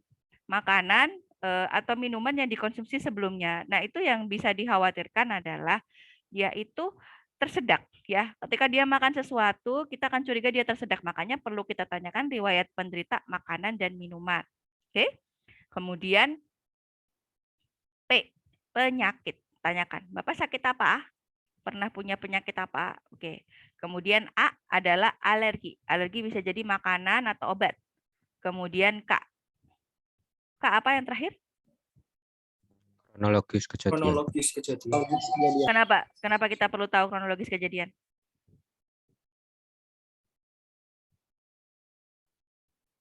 Kenapa? Apa pentingnya kita tahu kronologis kejadian? Buat apa sih? Agar tidak terulang lagi saat masa depan lagi, Bu. Agar tidak terulang lagi di masa Oke, depan. oke. Ini kayak ini ya, putus cinta gitu ya. Jadi kalau belajar lagi gitu ya, misalnya dari pokoknya nggak mengulangi kesalahan kayak gitu ya. Ya boleh. Ya oke, oke. Maksudnya biar itu berarti buat penderita nih ya. Ya nggak Mas? Buat penderita kan itu berarti. Nah, kalau buat kita terus apa? Apa sih Untuk pentingnya itu kita Bu, tahu tahu kronologis kejadian? gimana untuk mengetahui cara penanganannya itu gimana. Iya, Jadi betul. itu termasuk kasus trauma atau kasus medis gitu supaya Iya, kita iya, bisa iya. tahu cara penanganannya seperti apa. Oke. Iya. Jadi gini, kalau kita tahu benar-benar runut kejadiannya, kita akan pertama memang untuk korban maka dia akan nggak akan ngulangi lagi kejadian seperti itu ya. Misalnya dia ceroboh tadi. Buat kita adalah untuk kita tahu benar-benar jangan-jangan ada sebuah kejadian yang kita belum terekam dan terlihat oleh mata dan itu yang fatal banget. Misalnya orang itu tadi sebelum terjatuh nggak kelihatan, ternyata perutnya itu kebentur, kebentur apa gitu ya, sek gitu. Nah tiba-tiba orangnya kita tolong itu orangnya masih bisa duduk ngobrol-ngobrol, 5 menit kemudian dia pingsan. Nah kita bisa curiga itu ada pendarahan di dalam perutnya itu. Nah kondisi yang seperti itu biasanya penting banget makanya kita tahu kronologis kejadian itu seperti apa ya. Jadi kita bisa tahu pertolongannya kayak gimana nanti. Ini perlu dirujuk atau enggak. Jangan-jangan dia pingsan itu karena proses yang ini, bukan karena kebenturnya jatuh tadi gitu. Jadi seperti itu. Nah pada kondisi misalnya orangnya nggak sadar, bagaimana kita bisa mendapatkan informasi tentang riwayat penderita atau kompak tadi, KUMPAK. Gimana caranya? Orangnya nggak sadar, nggak bisa bertanya kan? Menanyakan kepada rekan kerjanya atau keluarganya yang ada di tempat kejadian. Ya, yang ada di tempat kejadian ya, misalnya gitu. Kalau nggak ada sama sekali, dia sendirian. Gimana caranya kita tahu? Paling nggak kompaknya itu riwayat penderita itu dari mana, meskipun nggak lengkap. Jangan tanya pada ilalang yang bergoyang ya. Yuk, tanya pada siapa? Mungkin di saksi mata yang ada di sekitar kejadian, Bu. Boleh saksi ya. Tapi yang melekat pada orang ya, ya saksi pasti kita akan ini bertukar informasi ya. Tapi pada orang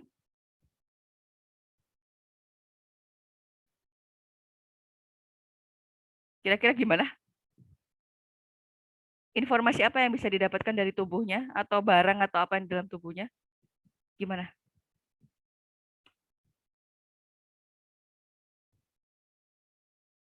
Gimana? Ini mengajak berpikir nih, kayak detektif. Gimana caranya biar tahu informasi kecil itu bisa jadi sangat berharga buat kita. Apa kira-kira yang bisa dilihat dari barang atau apa yang ada di korban? Mengecek isi tasnya, Bu. Tas.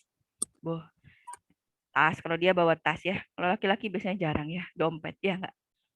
Ya maksudnya nggak bawa tas gede kayak perempuan yang complicated gitu. Misalnya Anda kalau pergi kemana-mana paling cuma bawa dompet diselip apa gitu ya. Atau tas jinjing gitu ya mungkin gitu. Nah itu yang bisa dipastikan adalah ketika Anda ngecek harus ada saksi. Oke? Kalau enggak Anda bisa dituduh mencuri. Ngambil ya. Apalagi ketika tadi proses PLNB nekan-nekan itu harus ada saksi. Itu juga rawan pelecehan dan lain-lain. Buka tasnya, cek. Kalau di Indonesia biasanya kartu rekam medis pasien tuh nggak terlalu lengkap, nggak kayak di luar. Ya di luar tuh biasanya udah lengkap banget dia sakit jantung, sakit ini, sakit itu penderita epilepsi gitu. Nah kita bisa cek ada obat-obatan nggak yang dibawa. Pada penyakit-penyakit yang kronis biasanya dia bawa obat, ya penyakit jantung dan lain-lain tuh itu penting ya. Kemudian kalau nggak ada apa namanya kita cek mungkin dia golongan darah apa atau mungkin ada apa kasus hemofili atau kasus epilepsi, kejang yang ayan itu dan lain-lain. Kalau nggak ada sama sekali, terus kemudian HP-nya open, HP kan biasanya seringnya di lock, ya nggak? Kalau saya sih gitu. Ya nggak tahu kalau yang canggih biasanya kan bisa pakai fingerprint, ya nggak? Tempelin aja ini jadi kayak ini ya apa film-film gitu ya, tempelin, berarti kan Anda bisa ngelock. Anda bisa hubungin nomor yang paling atas atau yang lain, meskipun tuh bukan siapa-siapa Bu, jangan-jangan dia debt collector gitu yang ditagih, nggak apa-apa, hubungin aja. Kan kita nggak mungkin nyari satu-satu. Namanya keluarganya juga nggak jelas ya. Ada kalau nyimpen nama pasangan atau siapa kan nggak jelas ya kadang-kadang ya. Kalau saya misalnya suami itu nggak mungkin saya tulis namanya suami saya kan gitu ya. Kadang kan nulis dengan suami atau apa gitu. Jadi hubungin aja nomor paling atas, telepon. Apakah Anda tahu informasi ini karena dia sedang ini? Oh iya, tolong hubungin namanya gini gitu. Jadi Anda bisa telepon. Nah, itu kita bisa tahu dengan keluarganya. Itu penting ya. Kita akan menghubungi juga gitu.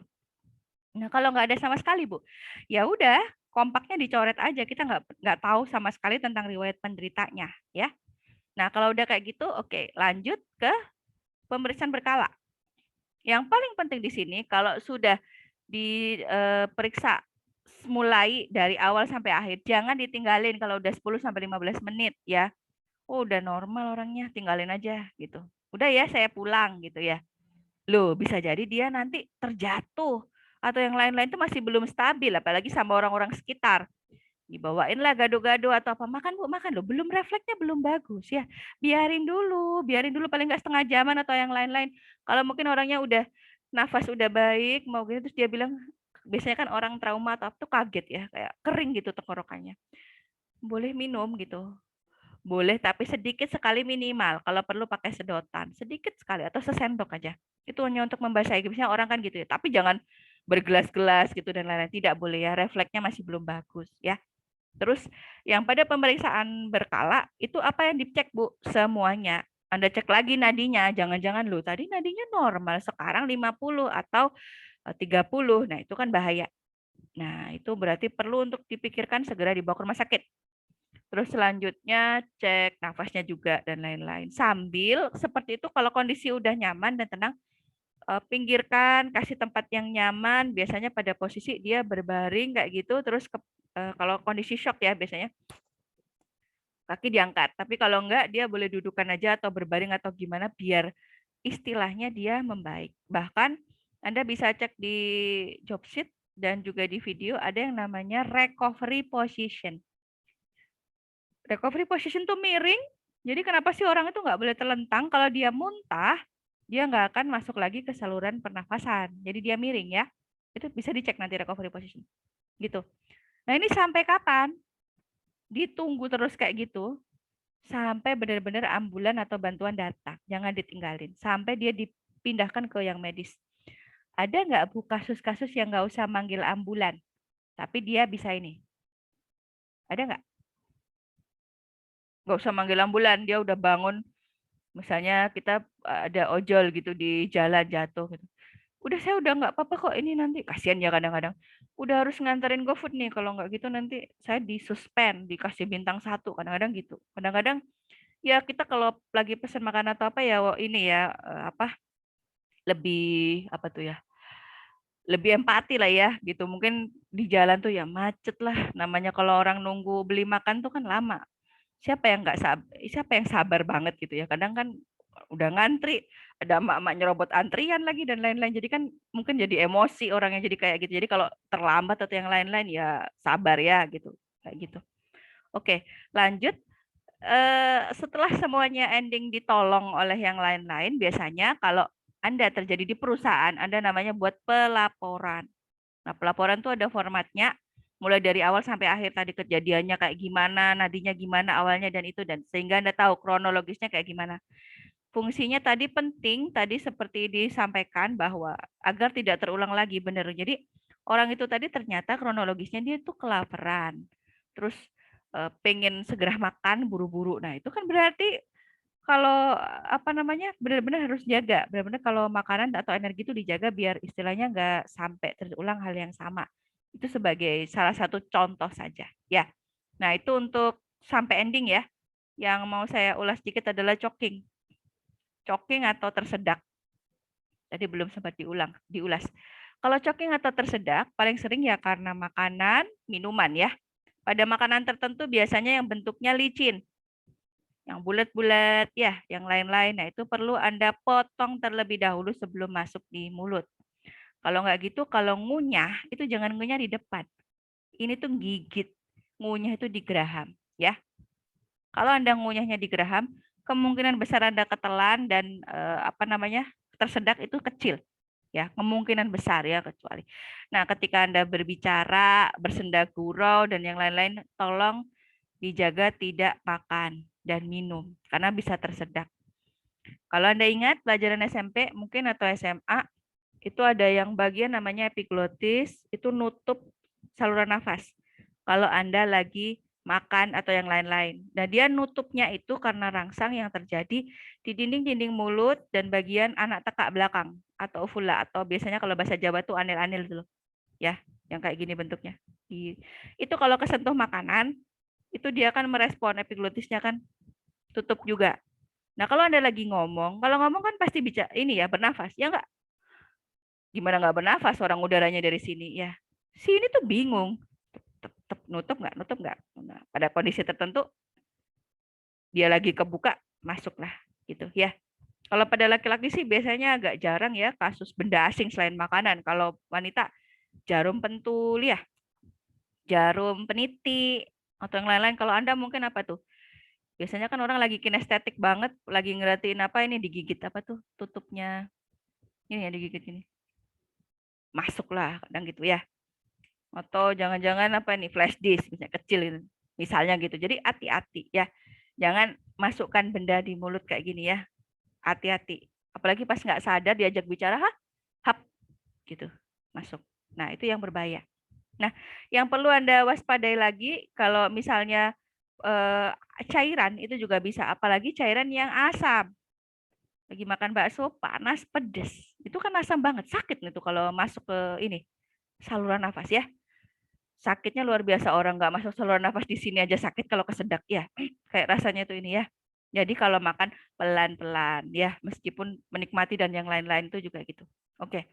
And pada penderita yang sadar, kalau Anda lihat Heimlich maneuver itu dilakukan dengan posisi berdiri. Ya. Nah, posisi berdiri itu dilakukan dengan Anda berdiri mengakangi korban ya. Jadi kepalan kayak gini, ini diginikan, ini ditekan. Nah, nekannya ini kalau penderita pada dia obesitas atau hamil, dia di atas nih, di dekatnya apa tuh namanya tuh? Di dada ya, ini. Nekannya itu ke dalam dan ke atas, bukan nekan ke ini, ke belakang ya. Kalau Anda nekan belakang ini dia nggak akan. Fungsinya adalah paru-paru ini biar bisa tekanannya itu meningkat, jadi ini ada saluran nafasnya itu bisa keluar. Kayak gitu. Fungsinya kayak gitu. Nah, yang bisa dicek lagi adalah kalau setelah melakukan Heimlich biasanya kalau nggak keluar-keluar dan orangnya kan kasar tercekik, kan nggak nafas, dia bisa nggak sadar. Kalau nggak sadar dia bisa terjatuh. Nah, kalau udah terjatuh, di posisi ada di belakangnya Anda bisa nahan. Nahan, terus kemudian Anda bisa turunkan dia perlahan. Ya, gitu. Apalagi penderitanya gemuk banget dan yang lain-lain, itu mungkin perlu 2 orang juga untuk ini ya, bantu di belakangnya. Nah, biasanya kompetensi ini penting karena jarak 3-5 menit benda asing itu tersumbat, ya udah dia nggak bisa nafas dan akhirnya bisa henti jantung juga karena kan nggak nafas. Kalau penderitanya nggak sadar gimana? Dia berbaring, dikangkangin korban ya, terus didorong. Ada di video sama di itu ya, nanti dicek ya. Gitu. Dan itu setelah melakukan Heimlich, kalau penderita tidak sadar, kita tekan kayak gini, ke arah mulutnya, buka mulutnya, lakukan sapuan jari, seperti dulu yang pernah saya contohin ya. Dilihat. Ada nggak benda asingnya tuh di sini? Kalau ada, ambil. Bu, susah amat ngambilnya pakai ini. Ya udah pokoknya diambil pakai entah gini, pokoknya bisa keambil. Dan nggak boleh pakai benda asing ngambilnya pakai apa tuh? Garpu misalnya, tambah nanti menambah benda asing yang masuk ya, berbahaya ya. Pakai tangan aja. Oke? Nah, kalau udah selesai bendanya itu diambil, kemudian Anda cek lagi CAB-nya. Kalau enggak ya udah. Kembalikan lagi seperti semula, berarti dia udah oke untuk choking-nya. Oke? Penderita tersedak. Ada yang mau diskusikan di sini? Belum diakhiri? Silakan Resen.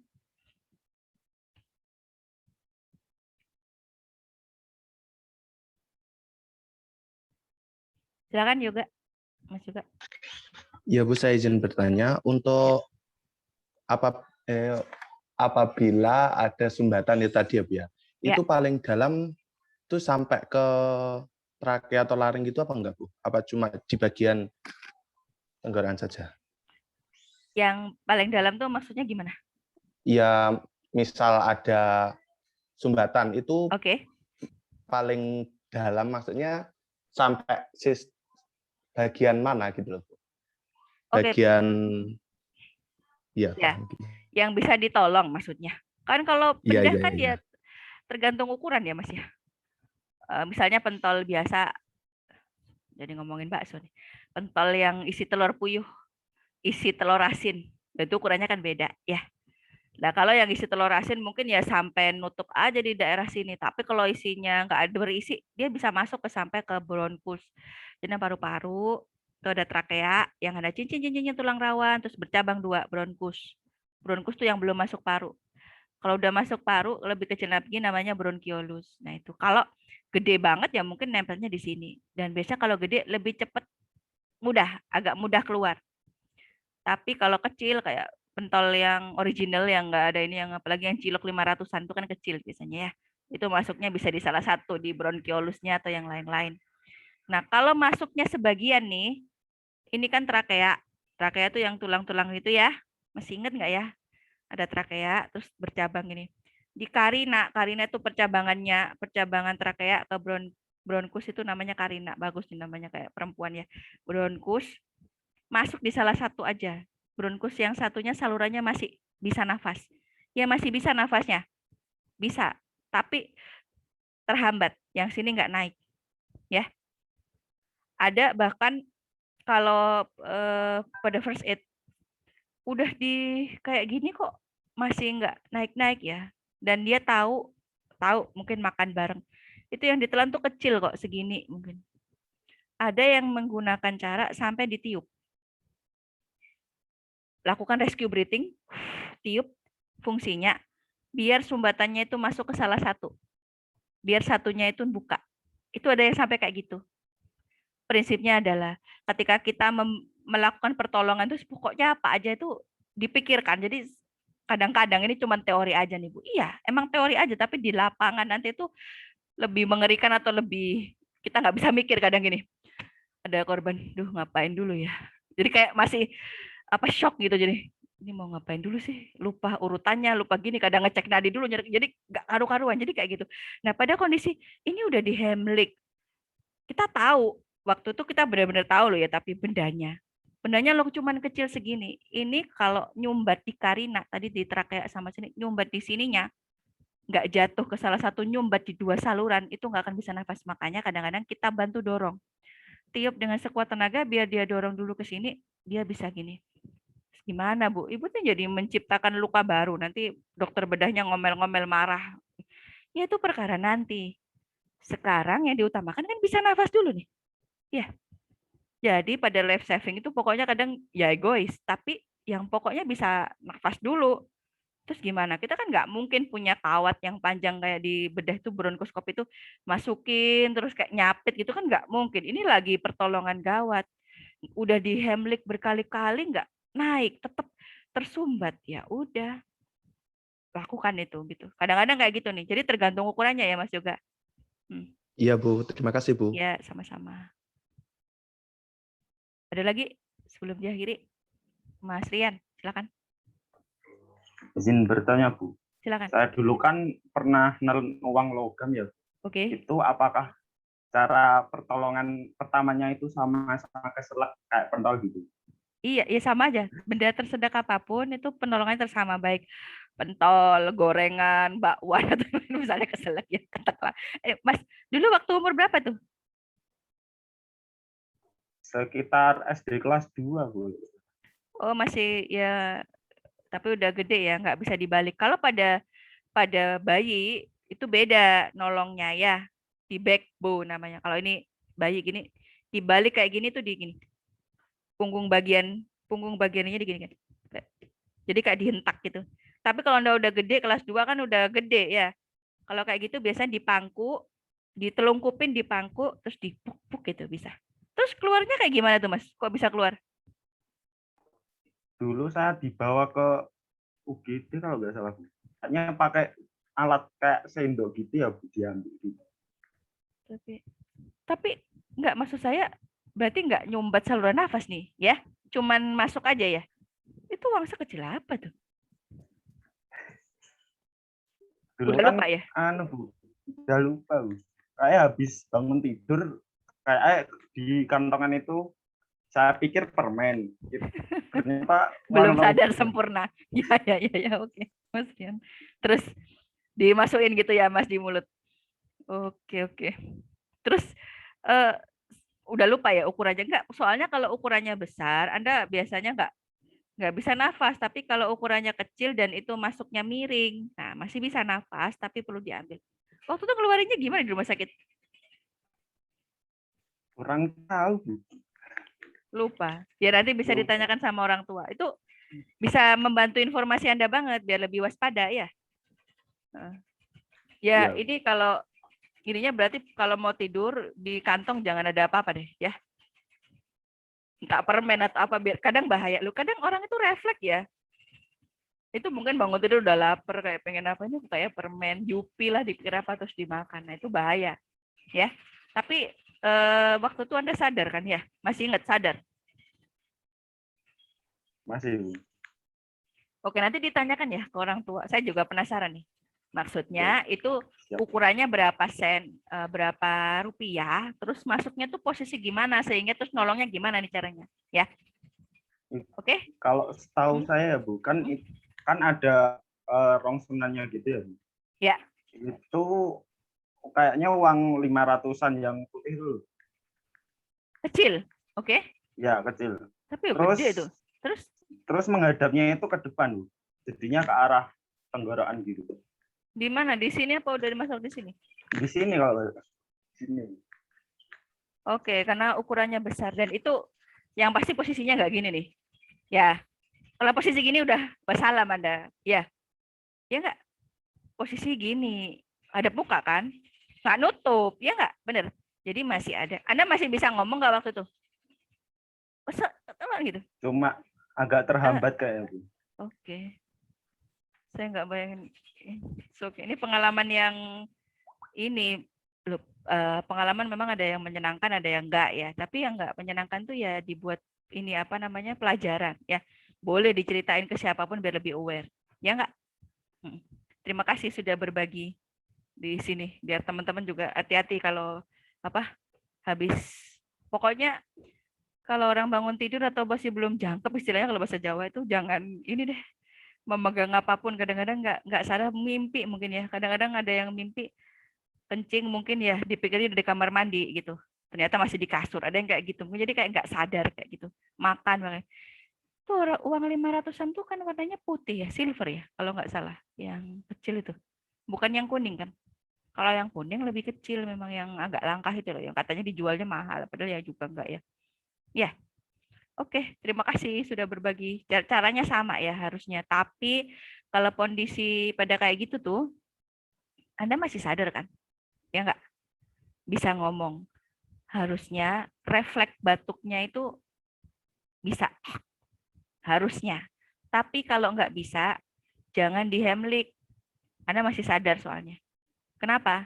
Kalau di Heimlich resikonya malah akan jatuh ke bawah dan nutup. Itu kondisinya sudah stabil sumbatannya, ya nggak Mas? Kecuali Anda gini nih, nggak bisa bernafas sama sekali. Kita lakukan Heimlich, ya. Tapi kalau orang-orang yang bilang saya kesumbat sesuatu nih, masih bisa nafas? Bisa, tapi terhambat. Oke, tenang aja. Kita bawa ke rumah sakit, ya. Gitu ya, Mas. Jadi kalau benar orang tuanya Anda itu nggak melakukan, bahkan kalau orang zaman dulu dibalik anaknya. Oh, kaki di atas, gravitasi. Benar kan? Benar, nggak salah. Mungkin bisa kayak gitu ya. Ayo dipegangin. Dibalik ini. Nah, kan itu akan turun juga gravitasi. Ya? Gitu ya? Oke? Ya. Apa?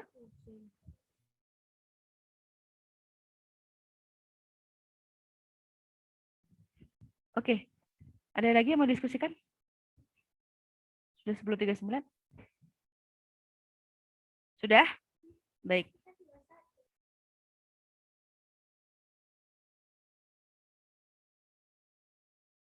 Ya, oke oke.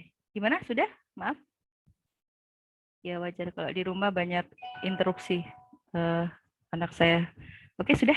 Kalau sudah, nanti silakan kalau ada yang belum jelas di WA apa tuh? Di WA grup, di WA cuman WA tadi malam agak error ya. Kalau error ya nggak apa-apa, kita kembali seperti zaman dulu ya. Ada internet sementara, mungkin kalau penting banget telepon, kalau nggak ya udah, oke, ditahan ya. Baik, terima kasih atas kehadirannya. Semoga hari ini ilmu ini bermanfaat, bukan cuma buat di sini saja, tapi nanti insya Allah buat ke depan, kalau Anda lebih pede lah, percaya diri buat menolong sesuatu. Yang penting niatnya dulu deh, niatnya lurus, niatnya baik, insya Allah prosesnya ini ya dipermudah gitu. Dan terima kasih. Kebenaran datangnya dari Allah, kesalahan datangnya dari saya pribadi. Mohon maaf bila kata-kata yang salah atau yang khilaf. Wassalamualaikum warahmatullahi wabarakatuh. Waalaikumsalam Waalaikumsalam warahmatullahi wabarakatuh. Terima kasih Bu. Terima kasih. Terima kasih, Bu. Terima kasih, Bu. Ya, sama-sama.